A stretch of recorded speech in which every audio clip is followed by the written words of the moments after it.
आइए शुरू करते हैं दोस्तों। प्रधानमंत्री मोदी का एक बयान सुनाता हूं। यह बयान पहली नजर में समझ में नहीं आएगा। यह बयान है 2 सितंबर 2025 का।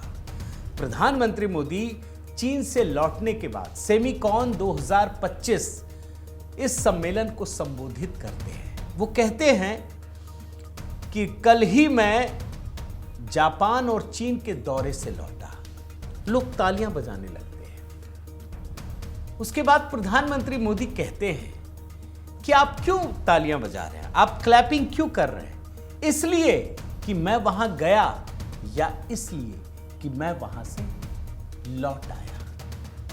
उस समय किसी को बात समझ में नहीं आई, लेकिन अब आपको जब मैं कहानी दिखाऊंगा ना दोस्तों, तब आपको लगेगा कि प्रधानमंत्री मोदी इशारों इशारों में कितनी बड़ी बात कह गए। जरा ध्यान से सुनिएगा दोस्तों। कल रात ही मैं जापान और चीन की यात्रा करके वापस लौटा हूं। आप गया था इसकी ताली बजा रहे हो, आया हूं इसकी ताली बजा रहे हो। अभी उस समय तो लोगों को समझ में नहीं आया, क्योंकि उन्होंने खुलकर कुछ कहा नहीं, इशारों में कहा। लेकिन आपको ध्यान है ना, पंजाब में एक बार उनकी जान को खतरा पैदा हुआ था।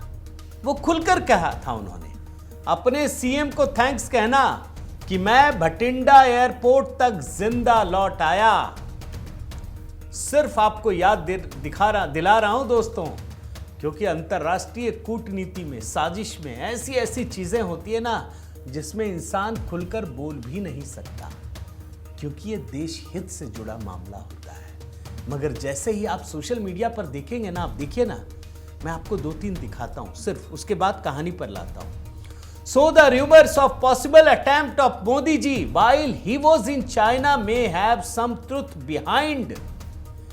KGB sniffed the threat. KGB जो रूस की सुरक्षा एजेंसी, उसने भांप लिया कि कुछ तो जान को खतरा है, और एक अनशेड्यूल्ड 45 मिनट का कन्वर्सेशन रखा।